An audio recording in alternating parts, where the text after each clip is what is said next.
दुनिया में दहशतगर्दी कहीं भी हो, ताने बाने भारत से जा मिलते हैं। सिडनी हमले का सिरा भी इंडिया में ही निकला। मुलजिम साजिद अकरम और बेटे का भारतीय पासपोर्ट मंजर-ए-आम पर आ गया है। इंडियन सिफारत खाने ने पासपोर्ट 24 फरवरी 2022 को 10 साल के लिए जारी किया। द गार्डियन की रिपोर्ट के मुताबिक भारतीय हुक्काम ने हकीकत छुपाई। ऑस्ट्रेलिया ने 2020 में भारतीय खुफिया एजेंसी रॉ के 2 एहलकारों को मुल्क बदर किया था। भारतीय दहशतगर्दों को मंतकी अंजाम तक पहुंचाने के लिए ऑस्ट्रेलिया ने कार्रवाई शुरू कर दी। मुलजिम नवीद अकरम पर दहशतगर्दी समेत 59 इल्जामात में फर्दे जुर्म आयद रेड वारंट भी जारी कर दिया गया। ऑस्ट्रेलियाई वज़ीर आज़म एंथनी एल्बनीज़ कहते हैं कि सिडनी वाक़या आंखें खोल देने के लिए काफ़ी है। दहशतगर्दी से निपटने के लिए नई कानून साजी करना होगी। इस किस्म की नफरत की हमारे मुआशरे में कोई जगह नहीं। सिडनी में हमलावरों की शनाख्त सामने आने के बाद भारत का पाकिस्तान के खिलाफ झूठा प्रोपेगेंडा अपनी मौत आप मर गया। वज़ीर इत्तलात अता तारड़ की गुफ्तगू, कहा पाकिस्तान दहशतगर्दी से लड़ रहा है, भारत दहशतगर्दी फैला रहा है। अता तारड़ ने आलमी मीडिया को पाकिस्तान के खिलाफ मनफी मुहिम की वीडियो भी दिखा दी। Clear that the attacker was from India, he migrated from India, had an Indian passport, traveled on that passport, the Indian embassy in Sydney issued that passport.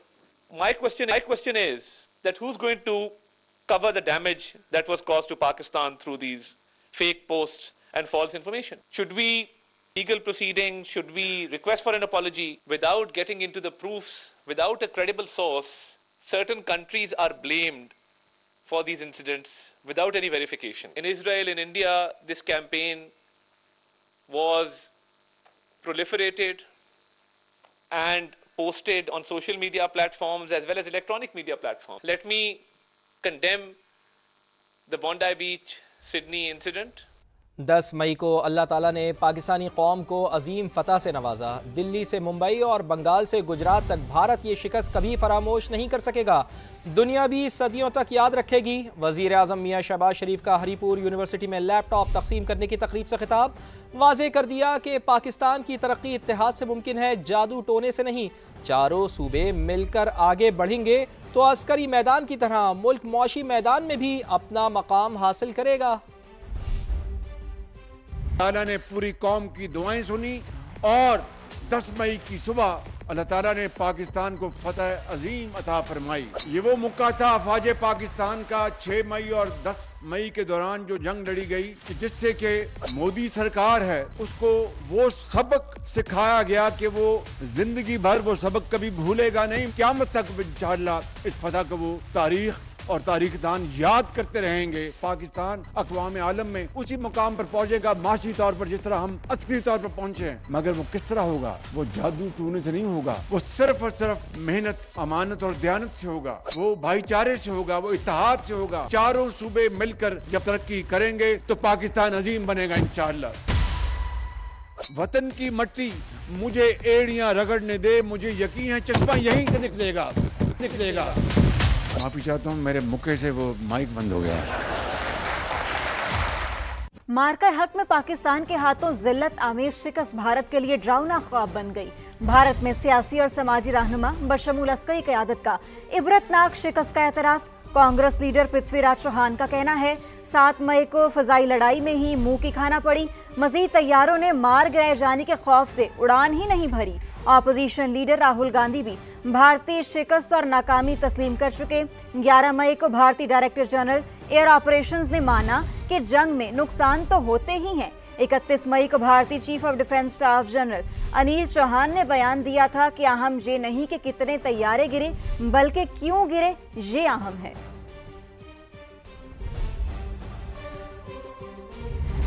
अक़वाम मुत्तहिदा में पाकिस्तानी कौंसलर गुल कैसर सरवानी का मोदी सरकार को करारा जवाब। सलामती कौंसिल में खिताब में कहा कि भारत सरहद पार दहशतगर्दी का सरपरस्त है। फितना अल खवारिज और BLA की पुशपनाही के ठोस सबूत मौजूद हैं। भारत शिमाली अमरीका समेत मुख्तलिफ खित्तों में कत्ल गारतगरी की आलमी मुहिम चला रहा है। भारत में अक़लियतों के खिलाफ तशद्दुद की सरकारी सरपरस्ती शामिल है। भारत मकबूजा कश्मीर में भारी फौजी मौजूदगी बरकरार रखे हुए है।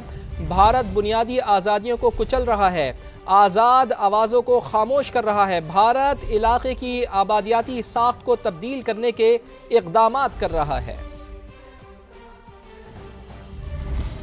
सिडनी हमले के बाद फजा सोगवार, आंखें नम। मरने वालों के लवाहिकीन अपने प्यारों की याद में गुलदस्ते लेकर बोंडाई बीच आते हैं। एक दूसरे के गले लगकर दिल का बोझ हल्का करते हैं। 10 बरस की बच्ची की वालिदा बेटी के आखिरी लम्हात बयान करते हुए जज्बात पर काबू न रख सकी। हमले में हलाक होने वाले यहूदी रहनुमा की आखिरी रसूमात अदा कर दी गईं। उधर कराची में भत्ते की कॉल पर ताजरों का सबर जवाब दे गया है। 15 जनवरी तक शिकायत दूर ना हुई तो कारोबार बंद कर दिया जाएगा। एसोसिएशन ऑफ बिल्डर्स डेवलपर्स का हुकूमत को 1 माह का अल्टीमेटम। चेयरमैन आबाद हसन बख्शी ने कहा कि रवा माह 10 मेंबरान को दुबई और ईरान के नंबर से भत्ते की कॉल आई। 5-6 नाम हैं जो मुसलसल पर्चियां भेज रहे हैं। ऐसे लोगों को गिरफ्तार न करना कानून नाफिज करने वाले इदारों की कारकर्दगी पर सवालिया निशान है। 50 लाख दो या गोली खाओ। कराची में भत्ताखोरों ने जीना हराम कर दिया। ताजिरों के बाद बिल्डर्स को भी रडार पर ले लिया। 17 दिनों में बिल्डर्स एसोसिएशन के 10 मेंबरान को बैरून ममालिक से भत्ते की कॉल्स मौसूल। भत्ताखोरों की दीदा दिलेरी और अदम तहफ़्फ़ुज़ के खौफ से बड़ी बड़ी इमारतें खड़ी करने वालों की भी टांगें कांपने लगी। Association of builders and developers ने भत्ता माफिया के खिलाफ एक्शन का मुतालबा करते हुए कारोबार बंद करने की धमकी दे दी। 10 मेंबर्स को एक्सटॉर्शंस की कॉल आई। 5-5 करोड़ रुपए मांगे गए और ना देने की सूरत पे फायरिंग की गई। 15 तारीख को जनवरी तक फाइनल देखते हैं। 1 महीने का हम टाइम देते हैं गवर्नमेंट को। अगर नहीं होता तो इसके बाद इंशाल्लाह हम ये कारोबार बंद करेंगे। चेयरमैन आबाद हसन बख्शी का कहना था अहमद अली मक्सी, जमील छांगा, समद काठियावाड़ी, वसीउल्लाह लाखू और अजीजान ग्रुप की जानिब से पर्चियां भी भेजी जा रही हैं। शिकायत के बावजूद कार्रवाई न होना सवालिया निशान है। कराची पुलिस का दावा है कि भत्ता माफिया के खिलाफ भरपूर क्रैकडाउन जारी है। बैरून मुल्क से ऑपरेट होने वाले ग्रुप्स खौफ फैलाने के लिए लोकल शूटर्स को इस्तेमाल करते हैं। रवां साल पुलिस मुकाबलों में 5 भत्ताखोर हलाक जबकि 53 को गिरफ्तार किया जा चुका है। कैमरा टीम और साथी रिपोर्टर नवीद कमाल के साथ रिजवान आलम, समा, कराची। कराची के भत्ताखोर भी डिजिटल हो गए। ताजरों से बिटकॉइन के जरिए भत्ता तलब करने लगे। चेयरमैन आबाद हसन बख्शी ने इंकशाफ किया कि नौबत बड़े तामीराती प्रोजेक्ट्स में हिस्सादार बनाने के मुतालबे तक आ पहुंची है। मजीद जानते हैं नुमाइंदा समा रिजवान आलम से। जी रिजवान, अपडेट कीजिएगा। जी बिल्कुल, देखिए भत्ताखोर हाईटेक हो रहे हैं और जदीद ज़राए का जो है वो इस्तेमाल कर रहे हैं। भत्ता वसूली के हवाले से एक नई किस्म जो है कराची में भत्ता तलबी की सामने आई है और वो है बिटकॉइन के जरिए भत्ता तलब करने का मुतालबा।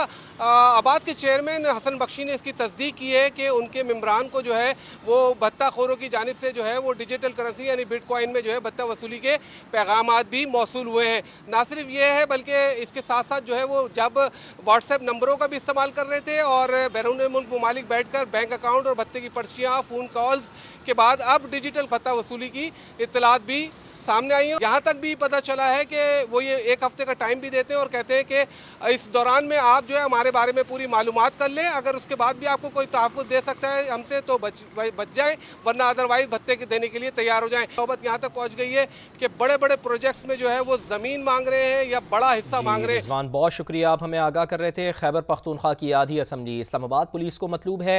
70 अरकान के खिलाफ मुकदमात दर्ज कर लिए गए हैं। इस्लामाबाद पुलिस ने तफसीलात इकट्ठी कर ली हैं। मुकदमात में दहशतगर्दी, पुलिस और रेंजर्स एहलकारों के कत्ल जैसी संगीन दफात शामिल हैं। वजीर आला KP सुहेल आफरीदी 11 मुकदमात में मतलूब हैं। सबसे ज्यादा 52 FIRs अली अमीन गंडापुर के खिलाफ दर्ज हैं। Speaker KP assembly Babar Swati, deputy speaker Suraiya Bibi, वजीर बल्दियात मीना आफरीदी, फैसल तरकई, असद कैसर के भाई आकिबुल्ला के खिलाफ भी मुकदमात दर्ज हैं। अक्सर MPAs ने अब तक किसी अदालत से जमानत नहीं ली है।